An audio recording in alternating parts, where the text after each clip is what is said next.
Selamat pagi, Sobat Mirai Aset semuanya. Hari ini aku mau bahas tentang uptrend ketika baru mulai di early stage.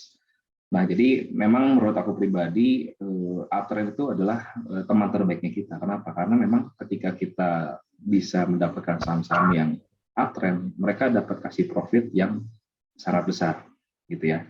Nah, di dalam perjalanan memang analisis ini baik mau dengan teknikal, baik dengan metode, sebenarnya di dalam proporsi keberhasilan seorang trading atau trader ini hanya berlaku sekali lagi hanya 10% gitu. Jadi di balik sebuah metode yang baik tetap perlu ada namanya yang kita sebut sebagai money management dan mindset yang benar. Kenapa? Karena kalau misalkan kita let's say menguasai metodenya dengan baik, tapi mungkin dengan technical entry exit mungkin masih salah gitu.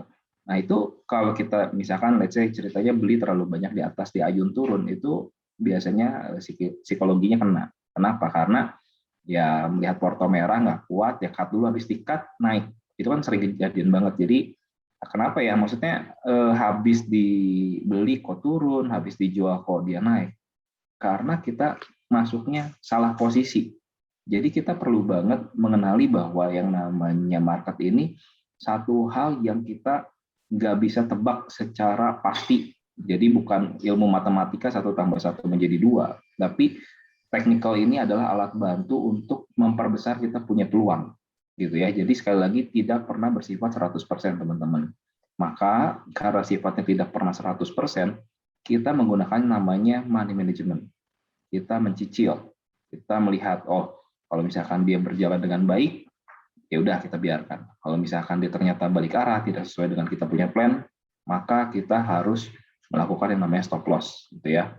Nah, tapi di balik semua itu kita pun harus membekali kita punya mindset dengan benar, teman-teman. Kenapa? Karena kalau misalkan kita di dalam trading ini hanya tujuannya adalah profit, maka 100% tujuan kita itu nggak akan tercapai. Kenapa? Karena waktu kita tujuannya adalah mencari profit sebesar-besarnya, kita makin agresif sehingga kita membiarkan kita untuk masuk ke dalam posisi yang terlalu berbahaya. Sehingga kita mengabaikan yang namanya resiko. Nah, ketika resiko itu kita abaikan, teman-teman, biasanya paling banyak kita rugi dalam pada saat kita ambil posisi pada saham-saham yang sangat berbahaya. Nah, apalagi kalau misalkan kita nggak disiplin stop loss, sekali turun misalkan dari satu saham sekali turun 10%, dua kali beli turun lagi 10%, udah 20% kita loss-nya gitu ya. Jadi kita harus tahu bahwa yang namanya mindset ini pun kita harus bisa membekali dengan benar. Kalau misalkan kita nggak bisa membagi porsinya dengan baik, terus kita menjaga kita punya aset atau kita punya porto investasi, biasanya untuk kita menjadi cuan konsisten itu agak sulit. Kenapa? Karena biasanya kita agak terlena. Ketika misalkan let's say kita 10 kali trading pertama profit, trading kedua profit, trading ketiga profit, keempat, kelima, keenam, ketujuh, ke-8 masih profit, kita jadi terlena, teman-teman. Dari kemarin profit terus nih, tapi cuannya kecil-kecil. Sekarang kelihatannya ada peluang nih di saham ABCD misalkan. Lumayan, masukin aja semua. Dari kemarin juga profit semua. Nggak apa-apalah, udah punya bumper besar istilahnya gitu. Tapi pada akhirnya banyaknya ketika kita membiarkan posisi-posisi seperti itu, banyaknya dari cuan besar bisa balik modal bahkan sampai rugi. Kenapa? Karena kita tidak menjaga yang namanya modal dan profitnya kita. Biasanya memang orang ini, misalkan contoh ya, kita udah punya modal 100 juta, kita punya profit 100 juta. Karena profitnya 100 juta, nggak apa-apa lah. Kalau turun, masih punya 80 juta. Turun lagi, nggak apa-apa lah, kita masih punya 60 juta. Turun lagi, nggak apa-apa lah, kita masih punya 40 juta. Tapi yang paling benar adalah harusnya kita menjadikan 100 modal dan 100 profit ini sebagai modal baru, teman-teman. Sehingga kita bisa menjaga yang dari 200-nya. Kalau kita selalu berpikir dari yang 100 juta, teman-teman, maka biasanya udah mau profit berapapun balik lagi ke 100 juta. Kenapa? Karena mindsetnya salah. Gitu. Jadi perlu sangat dibekali bagaimana kita berpikir, gitu ya. Nah, Selanjutnya kita melihat bahwa salah satu cara atau salah satu kriteria saham yang cukup favorit buat aku pribadi, memang satu yang kemarin kita udah bahas, saham-saham all time high.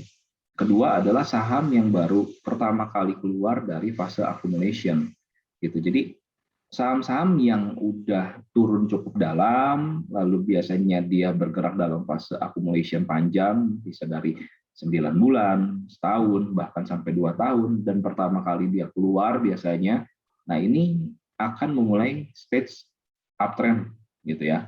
Nah, kalau kita bisa masuknya dari pertama kali dia belok atau pertama kali dia keluar, pertama kali dia breakout dari fase accumulation atau consolidation, biasanya kita bisa menunggangi tren ini cukup panjang. Tapi kalau misalkan kita masuknya udah lewat dia berapa kali construction uptrend, udah berapa kali higher low, bisa masih naik nggak? Bisa. Tapi biasanya lebih limited upside. Kenapa? Karena orang yang dari fase accumulation udah naikin mungkin 100-200%. Nah, kita baru masuk. Maka biasanya kita punya upside yang jauh lebih kecil. Maka penting banget kita mencari saham-saham yang baru banget belok, atau misalkan dia udah belok, naik, bikin higher high, terus dia kemudian retrace, bikin higher low, nanti kita baru masuk di sana. Itu boleh banget. Nah, lalu jangan lupa bahwa setiap plan di karakteristik apapun, baik di saham all time high, kita harus pasang stop loss, termasuk di kriteria orang saham, maksudnya saham yang baru mau mulai uptrend, kita pun tetap harus pasang stop loss. Kenapa? Karena yang namanya trading ini semuanya penuh dengan resiko, gitu ya. Jadi kita harus mengenali karakteristik secara kita pribadi, berapa besar rugi maksimum yang bisa kita tanggung, karena psikologi dari masing-masing orang ini sebenarnya sangat berbeda, teman-teman. Jadi misalkan ada Bapak Budi, dia misalkan let's say nominal investasinya di Mirai Aset misalkan 100 juta misalkan. Nah, buat dia rugi 1 juta, 2 juta dia nggak apa-apa. Kenapa? Karena dia punya total aset, mungkin dia punya 1 miliar gitu. Nah, tapi ada orang lain, misalkan kita sebut Joko gitu ya. Misalkan si Joko ini dia punya uang sama 100 juta, tapi dia punya uang 100 juta dari let's say 120 juta. Jadi total uang yang dia punya hanya 120 juta, tapi dia cemplungin 100 jutanya di saham. Maka ketika dia rugi 1-2 juta tuh tekanan dari dia punya psikologi akan sangat berbeda antara Bapak Joko dengan Bapak Budi. Maka kita harus sangat mengenali yang kita siapkan pertama kali ketika kita berinvestasi di pasar modal, sekali lagi adalah uang dingin. Kenapa? Karena dengan uang dingin kita bisa berpikir secara logis, tidak emosional. Tapi kalau kita masukin seluruh uangnya kita tanpa kita punya istilahnya dana darurat buat kita hidup 3 bulan, 6 bulan, 12 bulan ke depan, biasanya kondisi-kondisi seperti ini sangat membebani emosional kita. Kenapa? Karena tujuannya adalah bulan ini harus profit sekian. Kenapa? Karena untuk membiayai kebutuhan hidup. Kalau misalkan bulan ini loss, maka bulan depan bebannya akan jadi lebih besar. Kenapa? Karena harus membiayai 2 kali. Nutup yang rugi bulan kemarin, plus menambah profit di bulan ini. Maka itu pressure-nya akan sangat besar, teman-teman. Maka sekali lagi yang penting kita pahami adalah sekali lagi berinvestasilah dengan dana yang sudah kita siapkan. Setelah kita memisahkan, kita punya dana darurat, misalkan tadi 3 bulan, 6 bulan, 12 bulan ke depan, sehingga sekali lagi kita tradingnya nggak terlalu banyak tekanan emosional. Nah, kalau kita konsistensi dengan kita punya sistem, misalkan teman-teman udah mulai belajar nih di Mirai Aset di House Championship Season 5, udah ada mentoring, sekarang di Season 6 juga ada mentoring, teman-teman bisa belajar banyak bagaimana teman-teman mencari metode yang cocok buat teman-teman. Sehingga ketika teman-teman merasa, oh cocok nih karakteristik dan metodenya, teman-teman duplicate, teman-teman ATM, amati tiru modifikasi. Maka sebenarnya teman-teman ini selama bisa konsisten dengan trading sistemnya, maka nanti profitnya itu akan ngikut sendiri, gitu ya. Jangan sampai tujuannya sekali lagi mencari langsung profit terus gitu. Tapi dengan sistem yang konsisten, stop loss yang konsisten, terus nggak punya tekanan pressure yang besar, maka profit nanti ngekor dengan sendirinya, gitu ya. Jadi itu penting banget berbicara tentang stop loss. Nah, selanjutnya kenapa memang saham-saham early stage ini bisa memberikan profit dengan cepat. Kenapa? Karena sahamnya dalam posisi lagi naik atau dalam fase marking up. Maksudnya gimana? Jadi istilahnya gampangnya, misalkan kita lihat bahwa kita di pasar tradisional, biasanya setiap mau dekat Lebaran atau Idul Fitri, itu harga cabai, bawang putih, bawang merah biasanya naik. Kenapa? Karena itu barang atau bahan bakunya udah masuk ke gudang dulu biasanya. Masuk, let's say misalkan masuk ke tengkulak. Udah di tengkulak, disimpan dalam jumlah banyak, maka dekat-dekat eventnya barangnya dikeluarin dikit-dikit. Kenapa dikeluarin dikit-dikit? Supaya supply di market ini menjadi sedikit. Karena supply-nya ini sedikit, barangnya ini nggak ada, otomatis orang butuh atau melihat bahwa ini harganya akan naik, otomatis orang berbondong-bondong beli. Dengan supply yang sedikit, demand yang besar, otomatis harga terdorong naik. Nah, sambil naik, barang dikeluarin dikit-dikit, sampai akhirnya barang itu habis dan kemudian harga itu turun kembali. Jadi teman-teman juga perlu mengerti tentang yang namanya bagaimana market itu bergerak antara supply and demand membentuk yang namanya market cycle. Itu penting banget sehingga teman-teman ini tahu bagaimana sih big picture dari saham yang sedang kita analisa. Kalau misalkan memang big picture-nya ini sangat memungkinkan, contoh misalkan tadi aku lihat sedikit. Jadi kalau misalkan kita tahu bahwa ini lagi downtrend. Ketika downtrend harga turun terus, dia akan sampai satu titik masuk ke dalam satu fase. Jadi ini downtrend, yang ini dia akan masuk ke dalam fase accumulation. Lalu dia akan tadi mulai early stage uptrend. Nah, yang kita masuk early stage uptrend ini adanya di mana? Adanya adalah di teman-teman. Pertama kali dia keluar dari area consolidation yang ada di bawah. Nah, inilah ketika kita masuk di sini, ini tuh dia bisa uptrend yang cukup panjang. Sampai kapan? Sampai nanti kita ketemu lagi fase lain, yaitu fase yang namanya distribusi di atas gitu ya. Nanti kalau dia udah ketemu distribusi, dia akan kembali turun. Jadi kalau tadi kita bicara tentang cabai, bawang putih, bawang merah, tengkulak ini akan timbun semua di bawah. Harga cabai, bawang putih, bawang merah masih sangat murah. Tapi ketika dekat-dekat tadi Idul Fitri, ini barang dilepasin dikit-dikit. Kenapa? Karena tadi demand-nya tinggi, tapi supply-nya nggak ada. Kenapa? Barangnya udah ngumpul semua. Maka biasanya dengan demand yang besar, ini mendrive harga naik dengan cepat ke atas. Gitu ya. Nah, sampai satu titik di atas, harga ini udah terlalu mahal, maka yang terjadi apa? Antara buyer dengan sellernya gimana? Biasanya buyer ini di titik teratas ini kita bisa sebut dia sebagai buying exhausted atau kelelahan dari para pembeli, atau kita melihat bahwa pembeli ini udah nggak berani beli lagi. Kenapa? Karena merasa bahwa harga ini sudah terlalu mahal, gitu ya. Nah, ini bisa dikaitkan juga sebenarnya dengan fundamental bahwa nilainya atau harga pasarnya sudah terlalu jauh daripada harga dari nilai intrinsiknya, gitu. Maka ini biasanya terjadi